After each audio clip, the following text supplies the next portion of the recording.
Ouais, il y a les amis, c'est Black Snake Fire. On se retrouve aujourd'hui avec une nouvelle vidéo histoire d'horreur. Et comme vous connaissez encore la chanson, n'hésitez pas à vous abonner, lâcher les pouces et partager. Et il faut que je vous raconte une petite histoire. Enfin, même si dans une de mes anciennes vidéos, j'en avais parlé. Que, vous savez, j'avais frôlé la mort de peu avec les hélices d'un bateau à moteur. Et en fait, suite à ça, je me souviens, il y a quelques années, j'avais été justement auditionné pour un petit reportage voilà, par rapport à des personnes qui ont vraiment frôlé la mort de peu, enfin, qui l'ont plus ou moins vu, ou voilà, des trucs comme ça. Hein.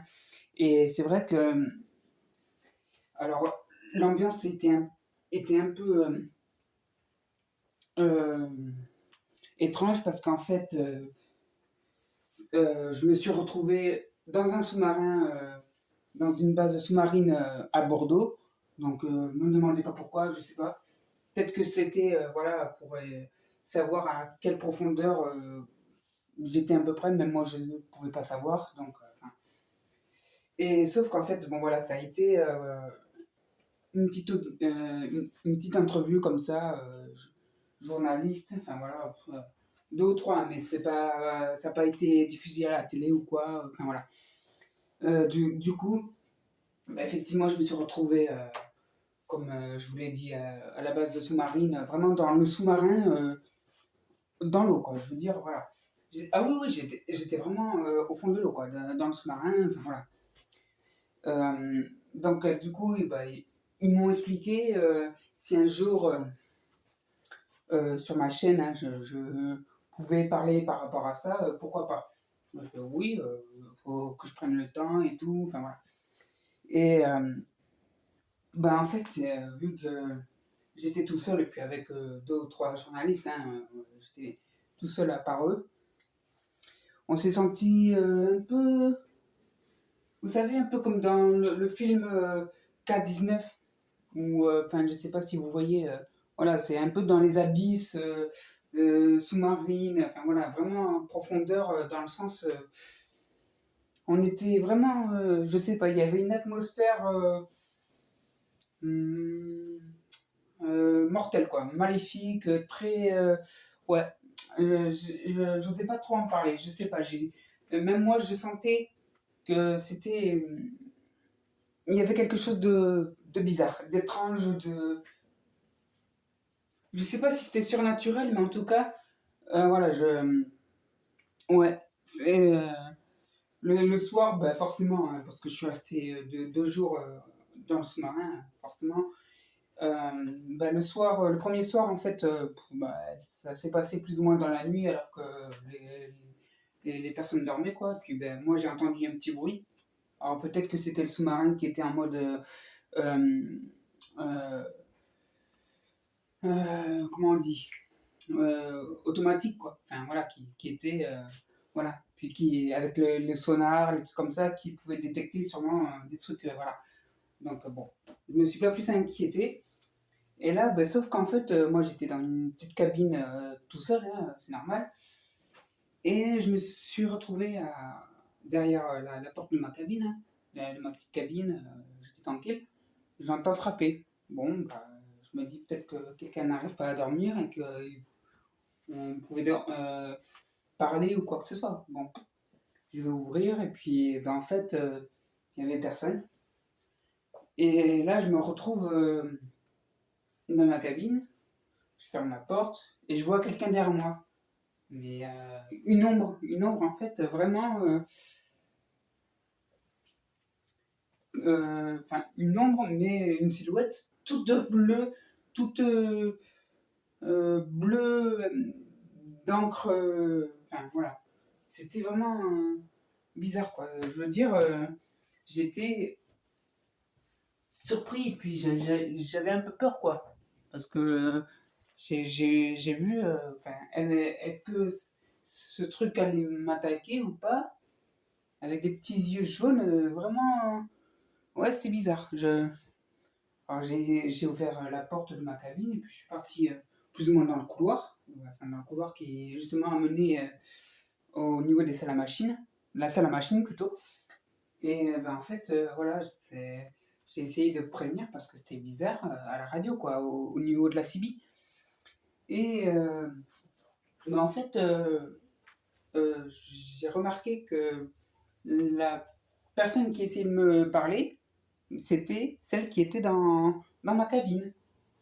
Je sais pas, elle essayait de me dire, en gros, je viens te chercher. Mais me chercher pourquoi? Et là, j'ai compris qu'en fait, d'une voix assez stridente, on va dire un peu, ouais, effrayante, quoi. C'était vraiment, je viens te chercher. Et ouais, non, mais.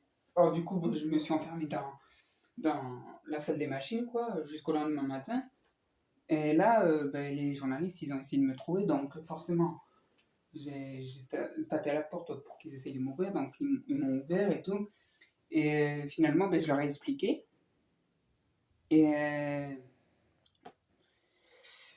ah bon, je savais qu'ils allaient pas me- je savais que voilà, ils allaient pas me comprendre quoi. Ils allaient pas, voilà. Donc bon, ils ont rien dit. Puis en fait, sur les trois journalistes, eh ben, il manquait une personne. C'est bizarre. Donc, on a été voir dans sa cabine, elle n'y était pas, la personne. Et en fait, on s'est rendu compte que, ben, en allumant un des ordinateurs au niveau de la,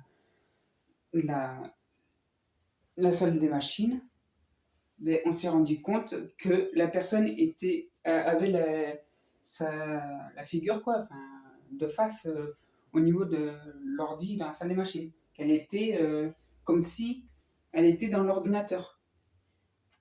Ouais, on a commencé à se poser des questions, hein. On a fait, bon, peut-être qu'il y a eu. J'ai fait non, non, moi je suis rentré, j'ai entendu une voix, j'ai vu une ombre dans ma cabine, je suis parti pour éviter qu'elle me suive, je me suis enfermé et c'est là où j'ai attendu, enfin voilà. J'ai expliqué et ouais, là ça commençait à vraiment devenir bizarre. Sauf que, ben, toujours le soir, hein, forcément, c'est toujours le soir ou en pleine nuit que les trucs comme ça font effet, quoi. Donc, forcément, j'étais encore dans ma cabine. Donc là, cette fois, la, la silhouette bleue aux yeux jaunes était vraiment euh, devant ma couchette, quoi, devant mon lit. Et, elle a commencé à attraper un de mes pieds. Donc j'ai commencé à crier, c'est normal.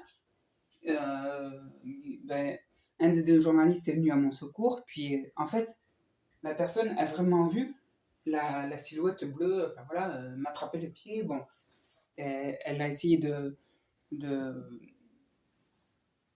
prendre quelque chose, quoi, pour un couteau ou quelque chose pour essayer de la tuer, quoi. Parce que j'étais quand même à deux doigts de me faire déchirer et limite, bah, peut-être finir au fond de l'eau et encore. Et donc, du coup, ben, voilà, c'est la personne, elle m'a cru finalement.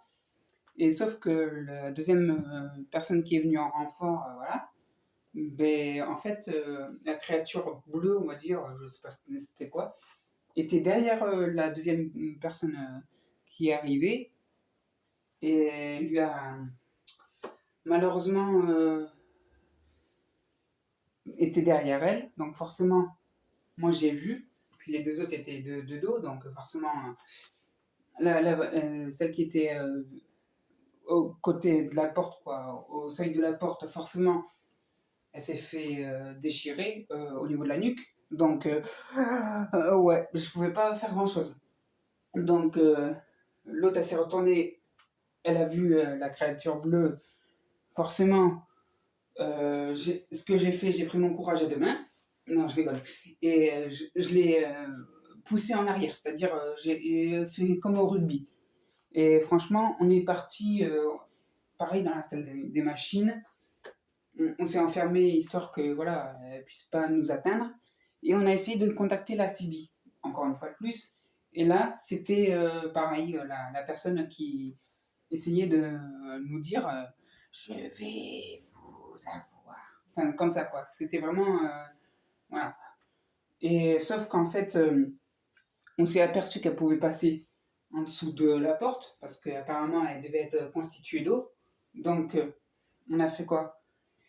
On a essayé d'allumer un feu, forcément, pour de faire flamber la pièce et essayer de se barrer le plus vite possible. Sauf que malheureusement, moi j'ai ouvert au bon moment, mais elle a eu ben, la personne qui restait, quoi. Donc moi j'ai réussi à m'échapper plus ou moins du sous-marin. Heureusement qu'on n'était pas non plus trop profond, mais ça va, j'ai réussi à remonter. Et malheureusement, ben, j'ai été prévenir la police pour la mer et tout, là, enfin pour l'océan, là, ceux qui s'occupent, voilà. Donc j'ai prévenu, j'ai fait essayer de trouver les trois corps qu'il y avait, puis en fait ils ont été retrouvés finalement. Bon, donc voilà, c'est une expérience à ne surtout pas faire au niveau d'un sous-marin comme ça, donc je préfère vous le dire, même si certes, que ça soit avec un bateau à moteur, que vous finissez la tête coupée avec les hélices, alors que vous êtes juste en dessous, à deux doigts de chanter J'ai perdu la tête, c'est qu'à le dire. N'essayez surtout pas de rester un peu plus d'une semaine ou voire de 5 jours dans un sous-marin avec quelques autres personnes, même si ça peut vous faire voir plus ou moins de toutes les couleurs, on va dire. Euh, Prenez garde à vous et puis essayez de survivre si vous pouvez.